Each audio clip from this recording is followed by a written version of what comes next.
देखिए, शुरुआत करने जा रहा हूं आज की पहली बड़ी खबर के साथ, और पहली बड़ी खबर है त्योहार पर आखिर कौन भड़का रहा है लोगों को। त्योहार का मौसम शुरू हो गया है। खुद प्रधानमंत्री नरेंद्र मोदी नवरात्र के पहले दिन आज मंदिर में थे, पूजा अर्चना की। त्रिपुरा में थे पीएम मोदी, जहां त्रिपुर सुंदरी मंदिर माता मंदिर है, शक्तिपीठों में से एक है, वहां पहुंचे।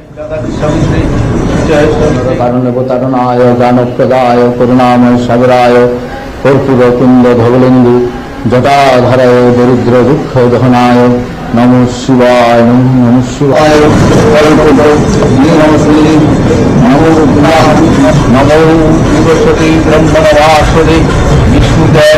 प्रधानमंत्री यहां थे तो दूसरी तरफ देखिए शिवराज सिंह चौहान करुणा धाम थे शिवराज नवरात्रि के मौके पर, और वहां लोगों के बीच थे।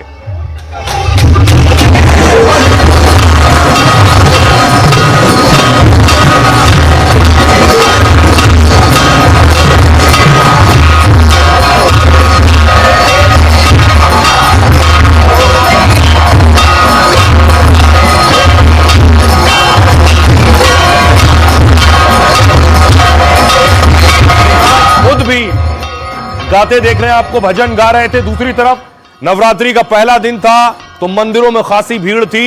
ये मुंबा देवी की तस्वीर आप देख रहे हैं, भक्तों का सैलाब।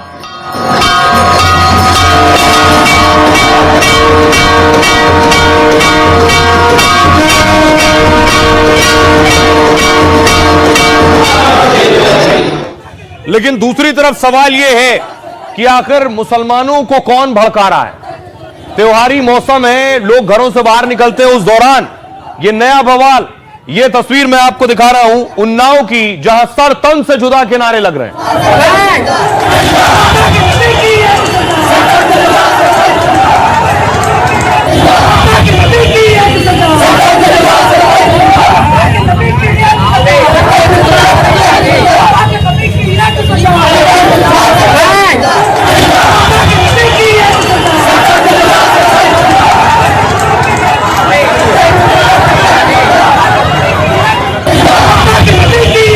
उसके बाद देखिए जरा, पुलिस ने लाठियां चलाई हैं। पुलिस के पास कोई और विकल्प नहीं था, रात का वक्त था, भीड़ जमा थी, पुलिस ने लाठियां भांजनी शुरू की।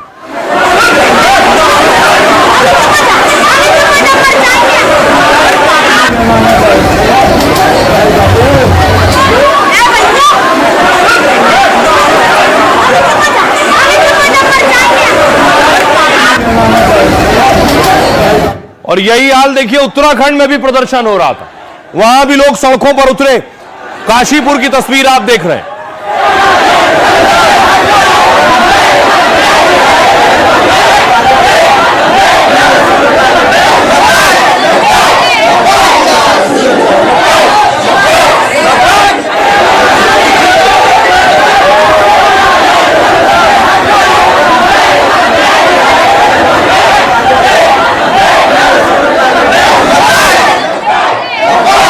आप देख रहे हैं युवा खास तौर पर इसमें, और इसमें देखिए पुलिस पर हमला कर दिया, पुलिस वाले की पिटाई शुरू कर दी, पुलिस वाले की वर्दी नोचने लगे।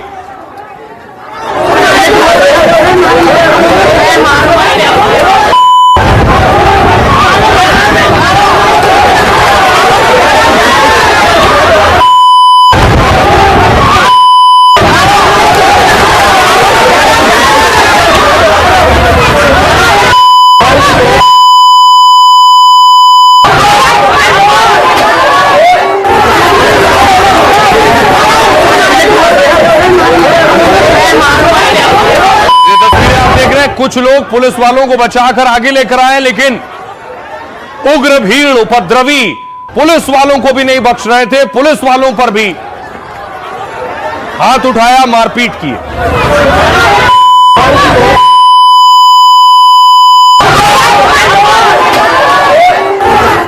अगली तस्वीर देखिए, पुलिस की जब गाड़ी पहुंची, पुलिस वैन पहुंची तो उसे भी दौड़ा लिया, उसे भी खदेड़ा है, वैन पीछे भागी है।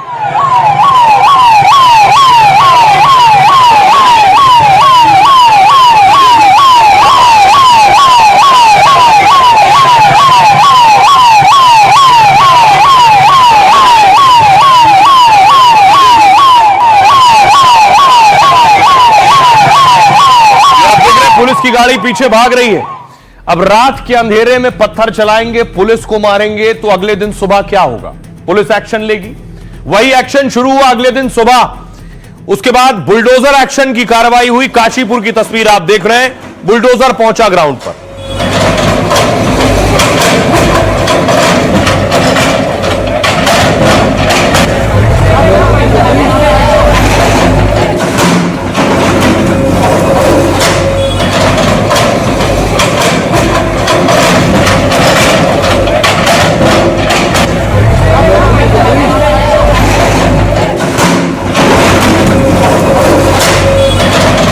अब आपको लिए चलता हूं महाराष्ट्र। यही हाल महाराष्ट्र में भी था। महाराष्ट्र के लातूर में भी लोग सड़कों पर उतरे और प्रदर्शन कर रहे थे।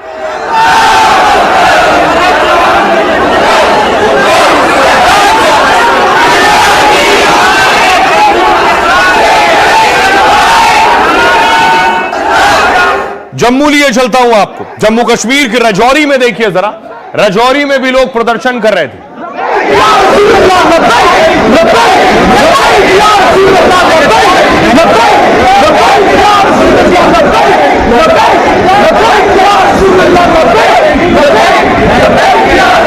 इसी तरह का प्रदर्शन गुजरात के गोधरा में हुआ था। थाने के अंदर घुस गए थे प्रदर्शनकारियों ने, थाने घेर लिया।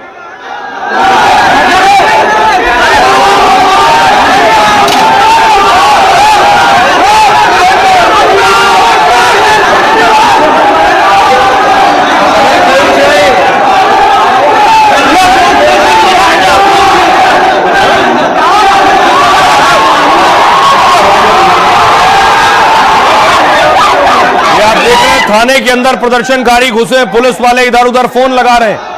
हजारों की भीड़, पुलिस के पास कोई और विकल्प नहीं था। उसके बाद देखिए पुलिस ने जब एक्शन लिया, ये जो थाने में घुसे थे इन्हें पकड़कर इनकी परेड कराई गई सड़क पर। इनको एक नसीहत भी थी और समाज में पुलिस का डर और खौफ भी पैदा हो, कोई ऐसे ही थाने में ना घुसाए।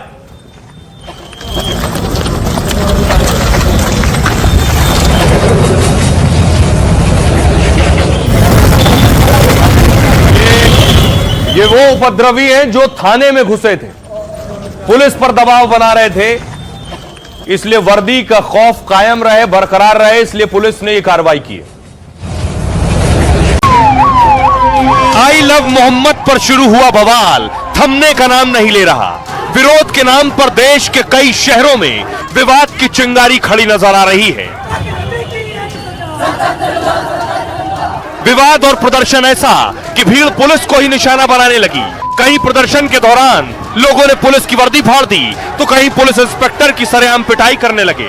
आखिर त्योहार पर लोगों को कौन भड़का रहा है? किसके इशारे पर भीड़ सड़क पर बवाल कर रही है? और अब योगी से लेकर फडणवीस सरकार तक कैसे इस बवाल को रोकने के लिए एक्शन में आ गए हैं? और आइए आपको बताऊं कि किन किन राज्यों में प्रदर्शन हुआ है। सवाल यह है, कोई तो है जो भड़का रहा है। क्या यह मामला शांत नहीं हो सकता है? लेकिन शांत होने नहीं दिया जा रहा। मैप के जरिए मैं आपको बताऊं, अलग अलग राज्यों से तस्वीरें आ रही हैं। उत्तराखंड, उत्तर प्रदेश, गुजरात, महाराष्ट्र, हैदराबाद, इन राज्यों में प्रोटेस्ट हो रहा है और इन राज्यों के भी बहुत से जिलों में प्रोटेस्ट हो रहा है। सबसे ज्यादा उत्तर प्रदेश से प्रोटेस्ट और प्रदर्शन की तस्वीरें आ रही। देखिए यूपी में क्या हुआ। ये तस्वीरें जो मैं आपको दिखा रहा हूं यूपी के उन्नाव की देख रहे हैं। आई लव मोहम्मद के बैनर लेकर जुलूस निकाला गया और बिना मंजूरी के निकाले जा रहे जुलूस को पुलिस ने रोका है। प्रदर्शनकारी भड़क गए, सर तन से जुदा किनारे लगाने लगे, पुलिस पर पथराव किया, धक्का मुक्की शुरू कर दी। फिर इंस्पेक्टर की वर्दी में लगे स्टार नोज डाले उन्नाव में।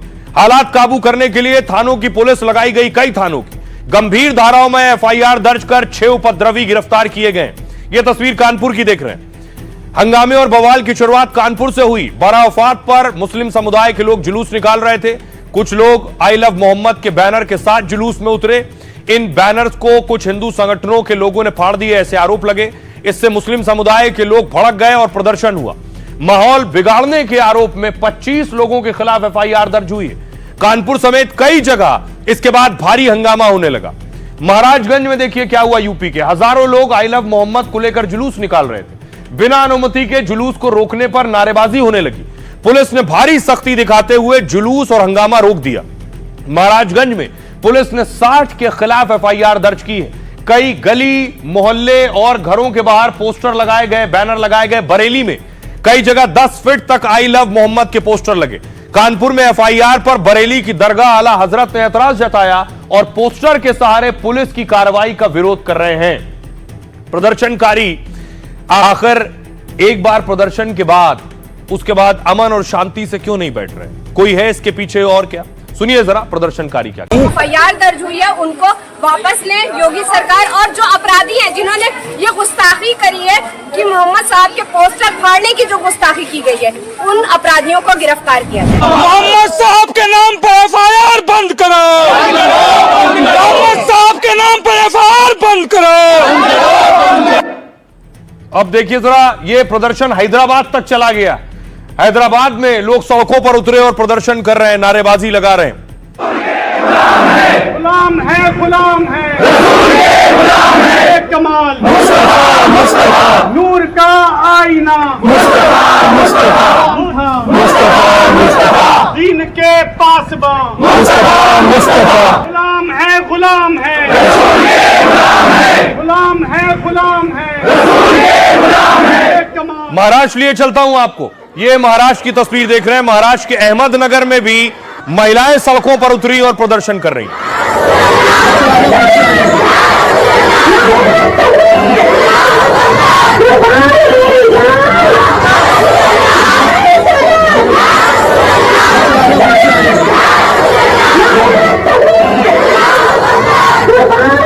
अब देखिए, शहर शहर बवाल हो रहा है। हर शहर में आखिर हो क्या रहा है? सबसे पहले मैं आपको बताऊं, उत्तराखंड के काशीपुर में आधी रात को शहर में आई लव मोहम्मद के नारे लगे। बिना मंजूरी के सैकड़ों लोग जुलूस निकाल रहे थे। पुलिस ने रोका तो भीड़ ने हंगामा शुरू कर दिया। एक पुलिसकर्मी की सरेआम पिटाई कर दी गई। पथराव कर पुलिस की गाड़ियां तोड़ दी गई। भारी पुलिस बल तैनात कर दिया गया। हालात काबू में आए। पुलिस पर हमले के मामले में कड़ा एक्शन शुरू हुआ। जहां हमला हुआ था वहां अवैध निर्माण पर बुलडोजर चला। करीब 100 से ज्यादा ऐसे लोगों की पहचान की जा रही जिन्होंने साजिश के तहत जुलूस निकालकर बवाल मचाया। वहीं महाराष्ट्र में मुंबई से नागपुर और लातूर तक भारी प्रदर्शन हो रहे हैं। हजारों लोग आई लव मोहम्मद के पोस्टर लेकर निकले। लातूर में तो 1 लाख से ज्यादा मुसलमान सड़क पर उतर गए। कानपुर में पुलिस की कार्रवाई का विरोध किया। धार्मिक भावनाओं के संरक्षण और युवकों पर दर्ज केस वापस लेने की मांग की गई। तो गुजरात में आई लव मोहम्मद को लेकर भारी बवाल हुआ। कुछ लोगों ने विवादित पोस्टर वायरल कर दिए। इसके बाद भीड़ ने गोधरा और वडोदरा में भारी तोड़फोड़ की। शहर में हंगामा और बवाल करने वालों पर कड़ा एक्शन हुआ है। पुलिस ने गोधरा के 17 आरोपियों को गिरफ्तार कर उनकी परेड निकाली। कुल 88 लोगों के खिलाफ गुजरात पुलिस ने एफआईआर दर्ज की है और सख्त संदेश दिया है कि माहौल बिगाड़ने वालों को बख्शा नहीं जाएगा। आइए आपको सुनवाता हूं, सुनिए जरा एसएसपी क्या कह रहे हैं इस पूरे मामले में।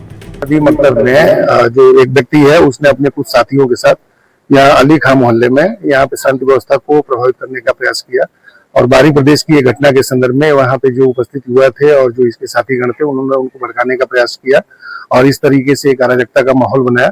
पब्लिक के लोगों के द्वारा पुलिस को सूचना दी गई। तत्काल पुलिस बल यहाँ मौके पर पहुंच करके स्थिति को नियंत्रण में किया और जो लोग भी इस घटना में इन्वॉल्व थे, चाहे वो स्वयं द्वारा चाहे इसके बकाव में आकर के, उनको हम आइडेंटिफाई कर रहे हैं। पुलिस की टीम में कुछ लोगों को आइडेंटिफाई कर चुके हैं जिनके वहां हमारे द्वारा दबिश दी जा रही है। वैधानिक कार्रवाई करेंगे।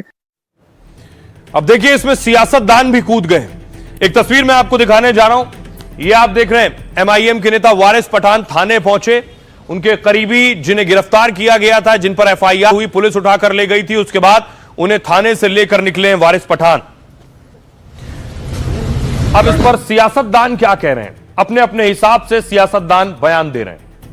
सबसे पहले असदुद्दीन ओवैसी ने कहा आई लव मोहम्मद लिखना जुर्म नहीं है और अगर है तो इसकी हर सजा मंजूर है।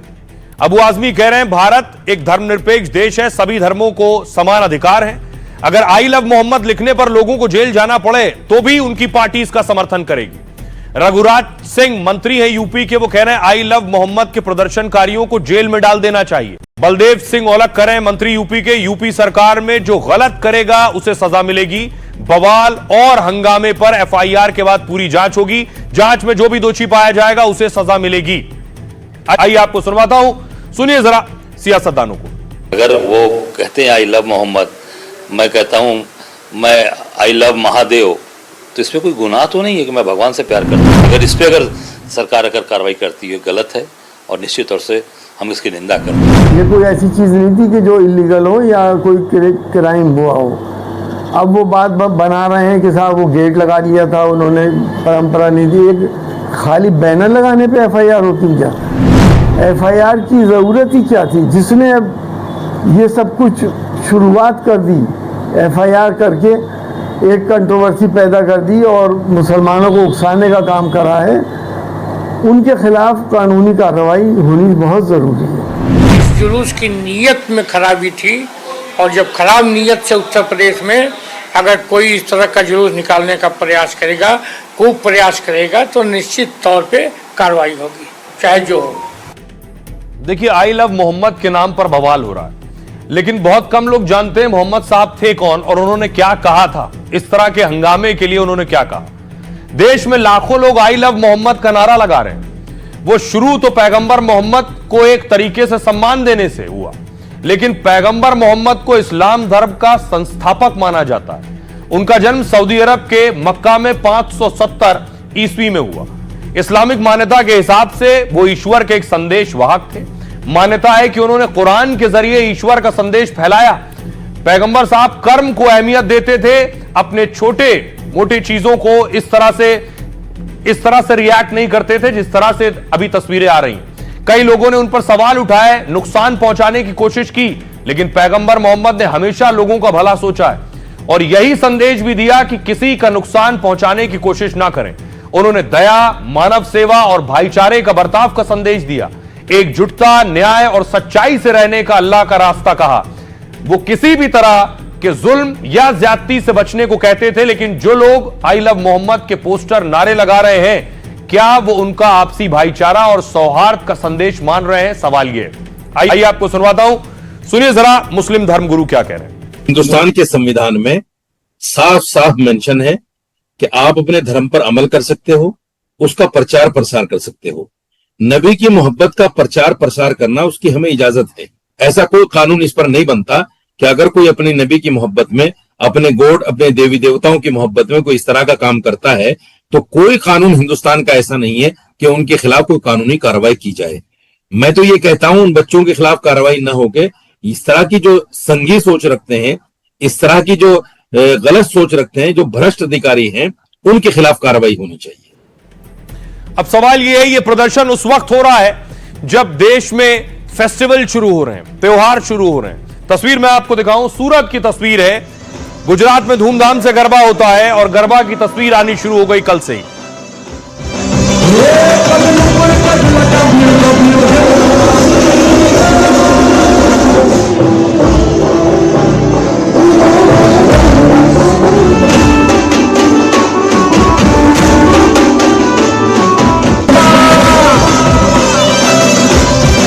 वहीं दिल्ली में बीजेपी एमएलए नवरात्र के मौके पर सड़कों पर थे, मीट की दुकानें बंद करवा रहे थे।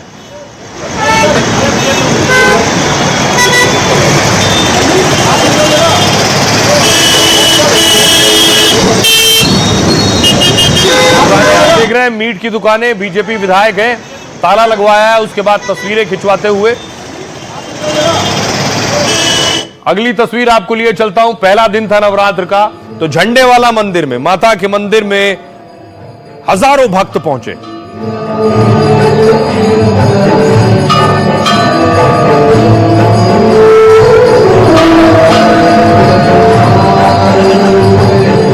और इस वक्त सभी राज्यों ने दिशा निर्देश जारी किए हैं या वहां के संगठनों ने गाइडलाइंस दी हैं। सबसे पहले देखिए मध्य प्रदेश में भोपाल समेत कई जगह गरबा के लिए खास तैयारी की गई है। गरबा पंडाल के बाहर चेतावनी भरे पोस्टर लगाए गए हैं, आयोजकों ने लगाए हैं, संगठनों ने लगाए हैं। गैर हिंदुओं के आने पर गंगा जल पिलाने की बात हो रही है। बाबा बागेश्वर कह रहे हैं कि पंडालों के दरवाजे पर गौमूत्र रखा जाए। महाराष्ट्र में गरबा में लोगों पर गौमूत्र छिड़कने का फरमान जारी हुआ है। वीएचपी ने कहा आयोजन में एंट्री से पहले तिलक लगाएं, हिंदू देवता की पूजा करवाएं और हाथ में रक्षा सूत्र बांधें ताकि गरबा के नाम पर शरारती तत्व शामिल ना हो। दिल्ली में बीजेपी विधायक ने कुछ मीट की दुकानें बंद करवाई हैं। नवरात्र में मीट दुकान बंद करने की गृह मंत्री से भी मांग की गई है। कहा हिंदू समुदाय की आस्था और पवित्रता के लिए बहुत जरूरी है अगली बार से नवरात्र पर शराब बैन की भी मांग की गई है। उत्तर प्रदेश में शामली समेत कई जिलों में नॉनवेज पर रोक लगा दी गई है। एसपी के नेता इस तरह के बैन का विरोध कर रहे हैं। एसटी हसन ने कहा, आप खाना पीना तय करने वाले कौन हैं, लेकिन हम खुद चाहते हैं कि गरबा मुस्लिम लड़के ना जाएं। सुनिए जरा इस पर सियासतदान क्या कह रहे हैं। कि कभी मस्जिद को ढका जाना, कभी नॉनवेज को बंद करना, ये सिर्फ बीजेपी की एक पॉलिसी है और इससे इसी हद तक सीमित रह गई है। जो इक्का दुक्का दुकान खुली है उसको भी बंद करा रहे हैं, और रेस्टोरेंट को इस बार रेस्टोरेंट में भी हम घूम रहे हैं। रेस्टोरेंट में भी बिल्कुल प्योर वेजिटेरियन परोसा जाएगा और वहाँ पर मीट नहीं परोसन देंगे। कोई मुसलमान इसमें नवरात्रि में गरबा खेलने नहीं जाता होगा। अब कोई जाता होगा तो उसकी दोस्ती होगी, मना कर दीजिए, आप लिख दिए सीधा मुसलमान नहीं आएगा। मैं भी नहीं चाहता हूँ कि जाए वहां पर। और गरबा में क्या हो रहा है, कैसे हो रहा है, क्या हो रहा है, देखिए ना कैसे क्या चल रहा है। फेस्टिवल में कोई भी धर्म का हो, अरे एक में को सेकंड करके आपस में जोड़ने का काम होना चाहिए। हिंदुस्तान की मजबूती सब धर्मों को साथ में लेकर चलने गए तो हिंदुस्तान का विकास होगा, हिंदुस्तान की प्रगति होगी। आपस में लड़ाते रहोगे तो कल बांग्लादेश हो जाएगा, पाकिस्तान हो जाएगा, और इस तरह इस देश की पूरी बर्बादी हो जाएगी। आइए अब आपको उत्तर प्रदेश लिए चलता हूं। एक नया फरमान आया है और अच्छा भी है। क्या है आपको बताऊं। ये गाड़ियां आपने देखी होंगी, गाड़ी में किसी की देखिए नंबर प्लेट गायब है, जाट लिखा हुआ है, किसी में ठाकुर लिखा हुआ है, ये आप देख रहे हैं गुर्जर लिखा हुआ है। ये बहुत आम बात है, दिल्ली, यूपी, गाजियाबाद और गुड़गांव में इस तरह की गाड़ियां आपको नजर आएंगी। बहुत से लोग घबराते भी हैं, खुद ही 500 मीटर का डिस्टेंस ले लेते हैं। अगली तस्वीर देखिए। इस तरह के सम्मेलन भी उत्तर प्रदेश में आम है, जो जाति के नाम पर सम्मेलन होते हैं। अब योगी का नया ऑर्डर है और उस ऑर्डर में यह है कि जाति के नाम पर कुछ नहीं होगा। यानी मकसद यह है कि जाति जाति नहीं पहले कहा जाता था, अब जाति जाए, यह है तैयारी। अब गाड़ियों में ऐसे नाम नहीं चलेंगे सरनेम, और न सम्मेलन चलेंगे ऐसे नामों के, ब्राह्मण सम्मेलन, क्षत्रिय सम्मेलन, जाट सम्मेलन, ठाकुर सम्मेलन, गुर्जर सम्मेलन।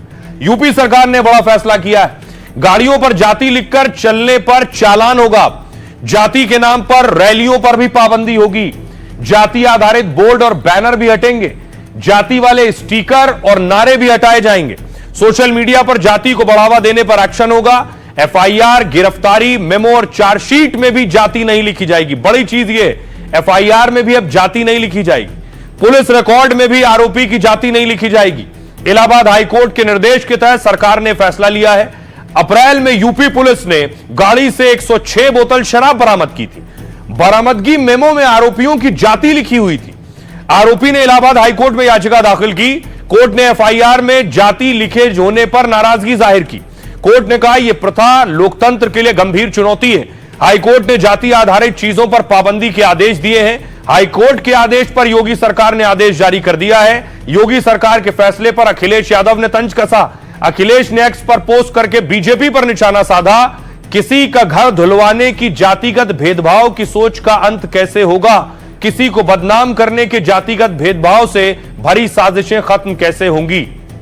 अखिलेश शायद उस बात का जिक्र कर रहे थे जब सीएम हाउस अखिलेश यादव ने छोड़ा था तो बहुत से लोगों ने गंगा जल से उस सीएम हाउस को धुला था, उस पर जाति वाला हमला कर रहे थे। सुनिए जरा सियासतदान क्या कह रहे हैं। जो माननीय न्यायालय ने आदेश दिया है, उत्तर प्रदेश सरकार ने उसके अनुपालन का आदेश दिया। जो धरने प्रदर्शन हो रहे हैं, जिस तरह से करनी सेना के लोग समाजवादी पार्टी के दलित सांसद के घर बुलडोजर लेके पहुंच जाते हैं, क्या उन पर रोक लगेगी?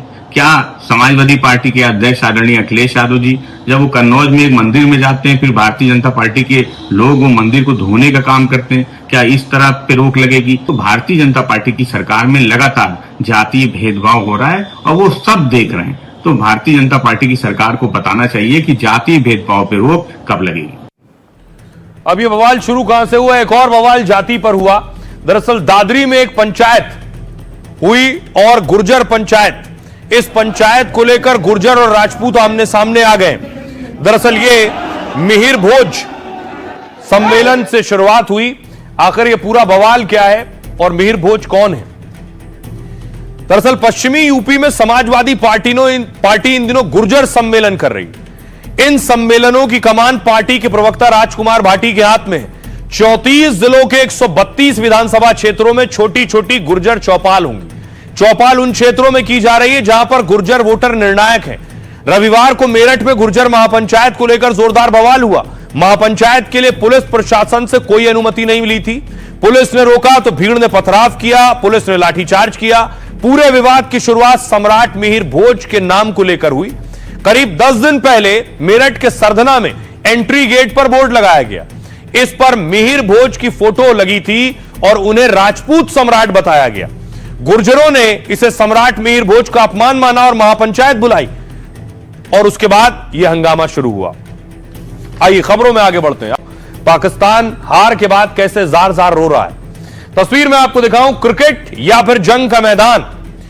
सबसे पहली तस्वीर बहुत दिलचस्प है। जब पाकिस्तान मैच खेल रहा था तब पाकिस्तान में जश्न हो रहा था कि पाकिस्तान की टीम मैच जीतेगी ही जीतेगी। वो तस्वीर है ऑपरेशन सिंदूर में सेना के ठोकने के बाद एशिया कप में खिलाड़ियों ने पाकिस्तान को धो डाला, लेकिन आतंकिस्तान ने अपनी फितरत को क्रिकेट के पिच पर भी नहीं छोड़ा। आतंकियों को पालने वाला मुल्क खेल में भी खूनी खेल दिखाने लगा। जो गेस्चर था वो बंदूक का, वो उनके धर्म में, उनके यहाँ पैदावार ही होता है वो चीज, इसलिए उन्होंने अपना जो था वो दिखा दिया अपने गेस्चर में। बल्ले को बंदूक बनाने वालों को हिंदुस्तानियों ने दुबई के मैदान पर भी सबक सिखाया और भड़काऊ प्लान को फेल कर दिया। शहबाज मुनीर के बंदूकबाज खिलाड़ियों को 6 विकेट से करारी शिकस्त दी और पाकिस्तानियों के विस्फोटक इशारे उन्हीं के लिए फिदायीन हमले बन गए। और आइए अब आपको बताऊं, ये जो भी पाकिस्तानी खिलाड़ियों ने किया है उसके बाद लोग क्या कह रहे हैं उस पर। ये हर मोर्चे पर पाकिस्तान पिटा है। भारत पाकिस्तान का सुपर 4 मुकाबला हाई वोल्टेज रहा। कई मौकों पर दोनों टीमों के खिलाड़ियों में टक्कर भी दिखी, लेकिन एक तस्वीर ये देखिए, ये जो आप देख रहे हैं, पाकिस्तान की बैटिंग के दौरान फरहान ने विवादित इशारा किया और फरहान ने अर्धशतक लगाकर बल्ले को बंदूक की तरह उठाया। मैदान पर ही AK-47 की तरह गोलियां दागने का इशारा किया है। अगला इशारा ये देखिए, भारतीय बल्लेबाजी के दौरान पाकिस्तानी गेंदबाज ने विवाद खड़ा किया। तेज गेंदबाज हारिस रऊफ ने लड़ाकू विमान गिराने वाला इशारा किया है। अगली तस्वीर देखिए, भारतीय फैंस कोहली के नारे लगा रहे थे तो हारिस रऊफ भड़क गए उस पर। उसके बाद यह हरकत करने लगे। रऊफ ने प्लेन गिराने के साथ ही बम फोड़ने वाला भी इशारा किया। अगली तस्वीर देखिए, भारतीय बल्लेबाजों से पिटने वाले रऊफ 6-0 का इशारा कर रहे थे, यानी 6 उन्होंने हमारे विमान गिराए। इसके पीछे ऑपरेशन सिंदूर में पाक का 6 विमान गिराने का फर्जी दावा था जो इशारा कर रहे हैं। मजेदार बात यह है कि 6-0 का इशारा करने वाले को भारत ने ही 6 विकेट से शिकस्त दे दी। अगली तस्वीर, पाकिस्तानी गेंदबाज हारिस रऊफ जब 5वां ओवर डालने गए उस वक्त की तस्वीर है। पहले रऊफ ने उकसाया तो भारतीय बल्लेबाज अभिषेक शर्मा शांत रहे। उसके बाद लेकिन रऊफ की आखिरी गेंद पर शुभमन गिल ने चौका मार दिया और पाक गेंदबाज को बाउंड्री के बाहर जाती गेंद दिखाते हुए इशारा कर रहे हैं। वो जो इशारा कर रहे हैं कि देख तेरी गेंद बाहर चली गई। इसी दौरान अभिषेक गिल और रऊफ की जोरदार बहस भी हुई। बहस बढ़ते देख अंपायर बीच में आए और उन्होंने मामला शांत कराया है। अब देखिए जरा, सोशल मीडिया पर भी लोग मजाक उड़ा रहे हैं। क्या कह रहे हैं लोग सोशल मीडिया पर? बिट्टू शर्मा कह रहे हैं इस एक्शन पर शर्मनाक, इससे अच्छा तो गन लेकर बॉर्डर पर ही चला जाता। जायरा निजाम कह रहे हैं आतंकवादी हमेशा आतंकवादी ही रहते हैं। दीपक कह रहे हैं बंदूक गलत पकड़ी इसलिए गोली खुद के सीने में लग गई। डीएस फूड कह रहे हैं बैट हो या बंदूक, सामने की लड़ाई में भारत से पाकिस्तान को हारना ही है। माइकल जेमी ने कहा अच्छा हुआ मैच लाइव था वरना पाकिस्तानी अपनी जीत का दावा कर लेते। सूर्य प्रकाश ने कहा अभिषेक नाम का एक गोला निकाला और इनका बोरिया बिस्तर बंद हो गया। तो साहिबजादे को अपने किए पे कोई अफसोस नहीं है, लेकिन देखिए लोग कैसे मजाक उड़ा रहे हैं। ये देख रहे हैं, एक मीम ये है, इधर साहिबजादा ने बल्ले को बंदूक बनाया, किसी ने कसाब के हाथ में AK-47 है उसके साथ फोटो डाल दी। दूसरा मीम देखिए, ये आप देख रहे हैं ऊपर 2 तस्वीरें, लिखा हुआ है ब्रह्मोस मिसाइल 2 और नीचे पूरी पाकिस्तान टीम, पाकिस्तान के 11 एयरबेस उड़ा दिए। एक और मीम देखिए, ये 93,000 यानी पाकिस्तानी फौज 1971 में इतनी फौज ने भारत के आगे घुटने टेक दिए थे। ये पोस्टर लेकर खड़ा था एक शख्स। अगला मीम देखिए, वही बल्ला जो फरहान लिए हुए थे और इधर आतंकी लॉन्चर अपने कंधे पर रखा हुआ है। लेकिन एक्सपर्ट्स क्या कह रहे हैं? ये सारे एक्सपर्ट्स भी मैच देख रहे थे उन हरकतों के बाद। देखिए जरा, ये पहली तस्वीर आप सूर्य कुमार की देख रहे हैं। उन्होंने कहा मन एक मिशन पर है, सुपर 4 में पहली स्ट्राइक की है। शुभमन गिल ने कहा शब्द नहीं प्रदर्शन बोलता है। अभिषेक ने कहा आप बस बातें करते हो, हम जीतते हैं। मुनाफ पटेल ने कहा एक होता है मारना और एक होता है रगड़ रगड़ के धोना। अभिषेक और गिल ने फील्ड पर कहकर मारा है, मजा आ गया है। इरफान पठान ने कहा पाक पर तंज कसते हुए पूछा जी हां कैसा रहा संडे।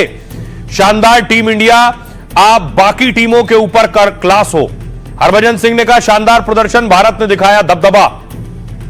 अमित मिश्रा ने कहा भारत की जबरदस्त जीत ने पाकिस्तान को औकात दिखा दी है। वसीम अकरम ने कहा पाकिस्तानी टीम को ऐसे खेलते देखना बहुत कठिन है, भारत ने 4-5 सालों में हर तरह से पाकिस्तान को मात दी है। सौरभ गांगुली ने कहा पाकिस्तान की बजाय अफगानिस्तान का मैच देखना ठीक है। अब यह तस्वीर वायरल है, क्या एक्शन भी होगा फरहान पर? पाकिस्तानी बल्ले को बंदूक बनाकर क्रिकेट को बदनाम किया है। पाकिस्तान ने साहिबजादा के इशारे पर आईसीसी की ओर से कार्रवाई हो सकती है। मैदान पर विवादित सेलिब्रेशन पर कड़ा एक्शन लिया जा सकता है, क्योंकि पाकिस्तान ने क्रिकेट के मैदान को जंग का मैदान बना दिया है। ऑपरेशन सिंदूर में करारी हार की खींच निकालने की कोशिश की।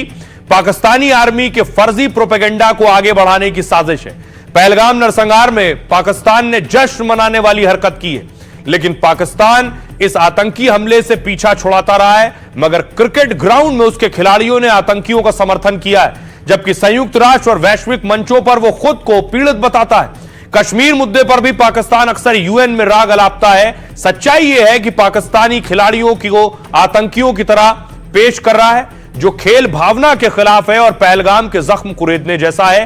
भड़काऊ और विवादित इशारों के बाद भी पाकिस्तानी खिलाड़ी अकड़ दिखा रहे हैं। सुनिए जरा देश के लोग क्या कह रहे हैं इस जीत के बाद। उनके जो भी गेस्चर कल किए, उन्होंने ये दिखा दिया कि स्पोर्ट्स में ये सब होना नहीं चाहिए, पर जो उनके अंदर है उसके अंदर ये कल दिखला दिए कि उनके अंदर आतंकवादी और आतंकवादी ही रहेगा। पड़े और टक्कर में कोई नहीं है हिंदुस्तान की टक्कर में।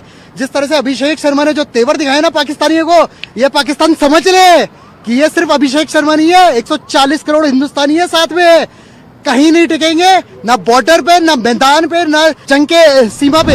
हमने तुम्हें तुम्हारे देश में जाके ठोका है और अब क्रिकेट के मैदान में लगातार ठोक रहे हैं और आगे भी ठोकेंगे। नेबर कंट्री इतने टाइम से दुश्मनी, टेररिज्म सब कुछ फैला रहा है, ठीक है, तो हम देखते हैं हमेशा क्रिकेट के मैदान को इंडियन ऑडियंस, इंडियन जो क्रिकेट के फैन है उसको हमेशा उसी तरीके से देखते हैं कि ना ऐसा लग रहा है कि बॉर्डर पे लड़ाई ही चल रही है एक तरह से। 0-0 वो सब 0-0 हमारे को इंडिया। लेकिन हमें खेलना चाहिए इनके साथ, इन्हें हमें हर जगह हराना चाहिए, चाहे वो क्रिकेट हो, चाहे आर्मी हो, चाहे कहीं भी हो, चाहे फुटबॉल हो, कहीं भी हो, हम इन्हें हरा के दिखाएंगे कि बाप बाप होता है और बेटा बेटा होता है। छोड़ के बाद वो लोग को ऐसा लगा कि बाप बाप होता है और बेटा बेटा होता है। बोलो जय सिया राम। सूर्य कुमार यादव हर बार करते ही हैं, पिछली बार भी हाथ नहीं मिलाए थे, इस बार भी नहीं मिला है। और जिस तरीके से जो उनको सपोर्ट कर रहे हैं पहलगाम वालों को और जो आर्मी को सपोर्ट कर रहे हैं, वो देखकर बहुत बढ़िया। नहीं बोलेंगे बस हिंदुस्तान जिंदाबाद, हिंदुस्तान जिंदाबाद, भारत माता की जय, भारत माता की जय, वंदे मातरम। लेकिन दूसरी तरफ पाकिस्तान की अगर हम बात करें तो पाकिस्तान ने अपनों पर ही बम गिरा दिए। ये तस्वीर देख रहे हैं, पाकिस्तान की सेना ने JF-17 फाइटर से अटैक किया और उसमें 30 बेगुनाह लोग मारे गए हैं। ये वो तस्वीर है और इसमें मासूम बच्चे भी शामिल हैं, छोटे छोटे बच्चे हैं जिनकी जान गई है। और आइए खबरों में आगे बढ़ते हैं। आज की एक और अच्छी खबर है। अच्छी खबर, आज महाबचत का उत्सव का दिन था। नवरात्र आया और GST उत्सव लाया। प्रधानमंत्री ने कल देश को संबोधित किया था। आज प्रधानमंत्री नरेंद्र मोदी लोगों के बीच थे। PM नॉर्थ ईस्ट में थे, ईटानगर की तस्वीर आप देख रहे हैं।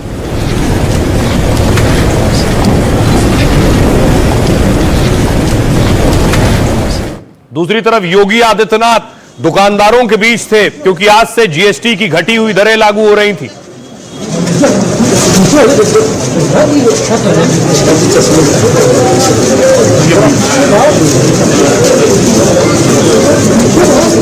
दूसरी तरफ दिल्ली की सीएम रेखा गुप्ता भी सड़कों पर थीं, मार्केट में।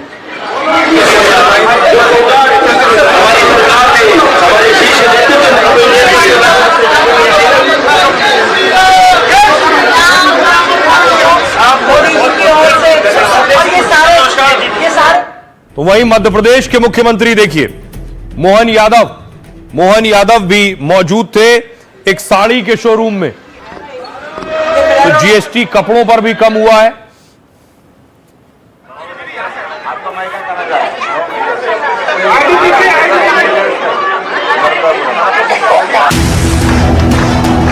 आज का दिन बेहद खास है, वजह दो है। पहला तो ये कि शारदीय नवरात्र की शुरुआत हुई और दूसरा ये कि जीएसटी उत्सव भी शुरू हुआ है। इस दिन का इंतजार सबको था, आम से लेकर खास तक को। शायद यही वजह है कि मुख्यमंत्री हो या मंत्री या फिर सांसद, सब के सब बाजार में दिखे। दुकानदारों को बताया जीएसटी कम हो गया है और लोगों को समझाया कि 300 से ज्यादा सामानों की कीमतें कम हो गई हैं। प्रधानमंत्री मोदी ने ऐसा तोहफा दिया है कि आम आदमी का दिल बाग बाग है। जो टैक्स कल तक आम आदमी की जेब का बोझ बढ़ाया करता था, अब उस टैक्स को चुकाने के बाद भी हमारा और आपका महीने का बजट गड़बड़ नहीं होगा। देखिए, कल हमने आपको बता दिया था पहले से ही कि जीएसटी में कटौती के बाद कौन सी चीज सस्ती होगी और कौन सी महंगी होगी। आज उसके आगे की बात बताते हैं। अगर आपको अभी भी महंगी मिल रही है तो आपको क्या करना है। अगर आपको अभी भी महंगी मिल रही है तो सवाल यह, क्या सभी सामानों पर घटी हुई एमआरपी नजर आ रही है? नहीं, दुकानदारों के पास सामानों का पुराना स्टॉक अभी भी मौजूद है। अगला सवाल, पुराने स्टॉक के सामान पर जीएसटी कटौती का लाभ मिलेगा? हां, स्टॉक पुराना हो या नया, कीमतें नई जीएसटी के मुताबिक ही होंगी। अगला सवाल, क्या पुराने स्टॉक से दुकानदारों को घाटा होगा? तो नहीं। अगर वो आपसे कह रहे हैं घाटा होगा तो झूठ बोल रहे हैं। जीएसटी जब वो रिटर्न फाइल करेंगे, करते समय एडजस्ट किया जाएगा ये पैसा। सवाल, कैसे पता चलेगा कि दुकानदार ने पूरी छूट दी है? बिल लीजिए तो घटा हुआ दर आपको नजर आएगा उस बिल में। और savingwithgst.in नाम की वेबसाइट पर भी पूरी लिस्ट मौजूद है। सवाल, अगर दुकानदार पुराने एमआरपी पर ही सामान दे तो क्या करें? इन तरीकों से फौरन शिकायत कीजिए। पहला तरीका, टोल फ्री नंबर पर कॉल कीजिए 1800-114-114-000 या 1915 पर आप कर सकते हैं। दूसरा तरीका है एसएमएस या व्हाट्सएप मैसेज मोबाइल नंबर पर करें 8800001915। तीसरा तरीका है नेच ऐप है, उस पर आप कंप्लेंट करें और जिसमें पोर्टल है consumerhelpline.gov.in पर कैटेगरी के हिसाब से इस पर आप शिकायत कर सकते हैं। आइए अब आपको सुनवाता हूं प्रधानमंत्री नरेंद्र मोदी। आज से देश में नेक्स्ट जनरेशन जीएसटी रिफॉर्म्स लागू हुए हैं। जीएसटी बचत उत्सव की शुरुआत हुई है। त्योहारों के इस मौसम में जनता जनार्दन को ये डबल बोनांजा मिला है।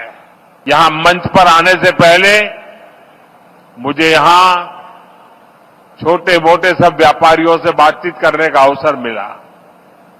उनकी दुकानों में उनके प्रोडक्ट्स देखने का अवसर मिला और उससे भी ज्यादा मैंने उनके उत्साह को अनुभव किया, उनके उमंग को अनुभव किया। और ये बचत उत्सव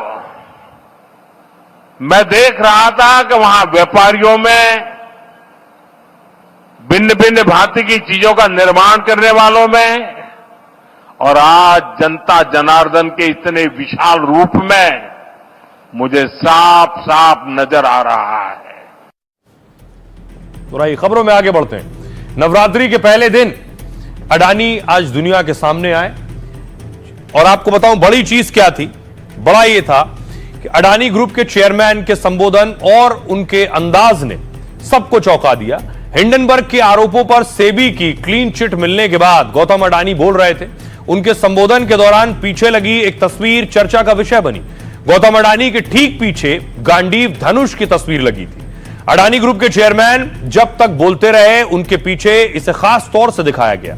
गांडीव धनुष संकल्प और प्रतिबद्धता का प्रतीक। महाभारत के युद्ध में अर्जुन के पास गांडीव धनुष था। इसे ब्रह्मदेव ने बनाया और अग्निदेव ने अर्जुन को दिया था। इसकी शक्ति 1,00,000 धनुषों के बराबर मानी जाती थी। यह अजय और कभी नष्ट न होने वाला धनुष था। जिसके पास सत्य और सामर्थ्य है वही इसे रख सकता था। इसलिए महाभारत में अर्जुन को यह धनुष मिला था। यह धनुष एक तरीके से कर्म और कर्तव्य का प्रतीक है। गांडीव धनुष अडिग विश्वास को भी बताता है। कुछ ऐसा ही विश्वास अडानी ग्रुप और गौतम अडानी को है। कड़ी अग्नि परीक्षा और कई कसौटियों में यह विश्वास खरा उतरा है। आइए आपको सुनवाता हूं, सुनिए जरा क्या कुछ कहा उन्होंने। समय की रेत पर